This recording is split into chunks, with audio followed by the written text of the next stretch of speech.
The smell of smoke thickened, and the sight of flames growing as it danced through the walls. Backpackers, deep asleep in their beds, with zero clue of what's about to occur. That night, 15 lives were lost in a blink of an eye. The haunting question echoed: who was responsible? 15 backpackers died and more than 70 others had their lives changed forever when Robert Paul Long torched the Palace Backpackers Hostel.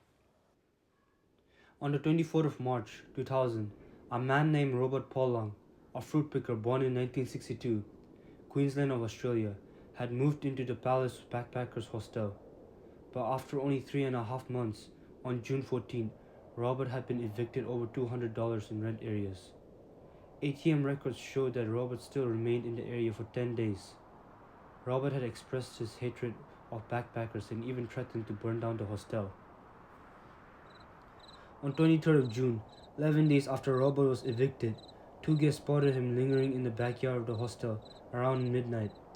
Robert asked him to leave the door open, claiming that he wanted to assault his former roommate, an Indian national, to which they refused.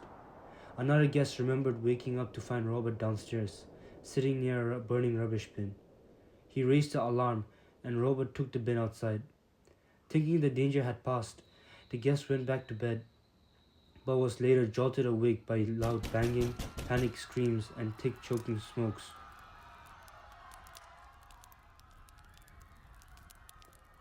The fire began shortly before 12:30 a.m., igniting in the downstairs recreation room. Within minutes, the flames tore up the wall and into the stairwell.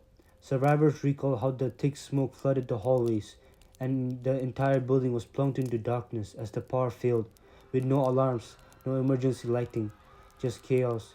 In the pitch black heat, some guests risked everything, running through the smoke filled corridors, banging on doors, desperately trying to wake and rescue others before it was too late.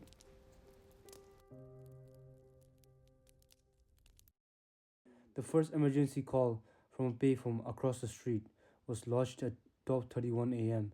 7 minutes later, the first emergency service arrived.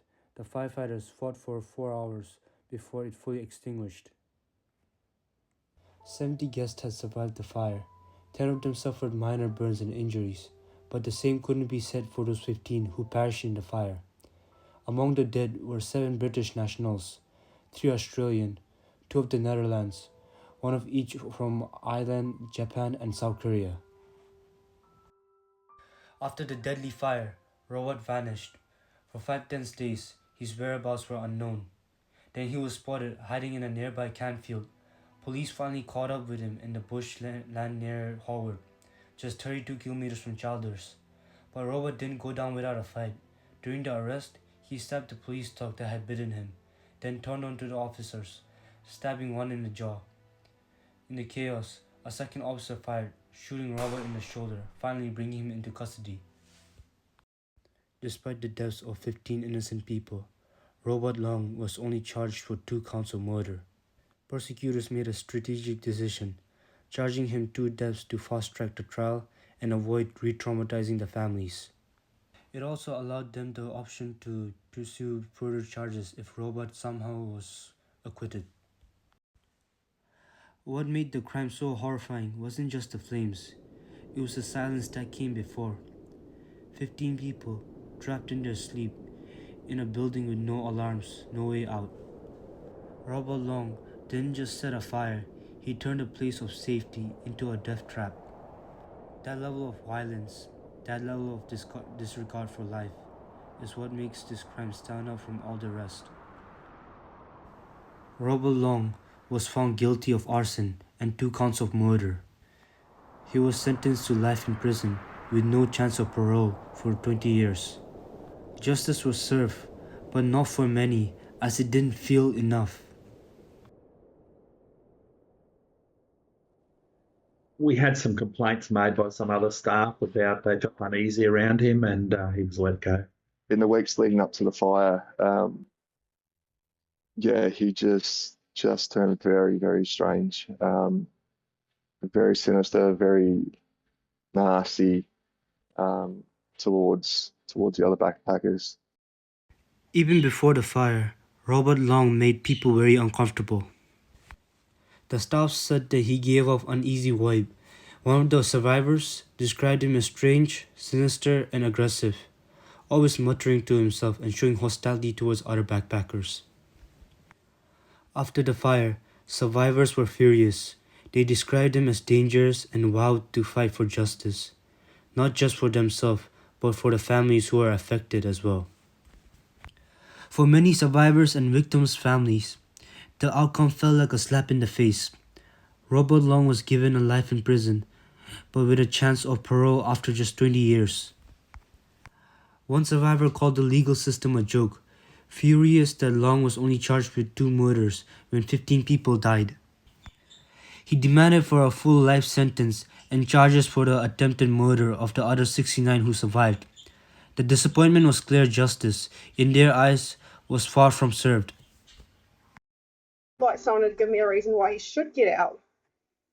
You know, like, who can say why he should get out? Like, everyone knows why he shouldn't get out. He's only got done, apart from only getting done from 2 people, like 2 murders. He's not only he's affected so many people and the full families of all those people that have to listen to this right now.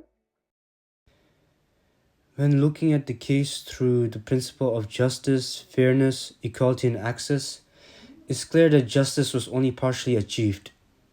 Robert Long had a fair trial and was held accountable under the law. However, many believe the outcome didn't fully deliver the justice for all the 15 victims.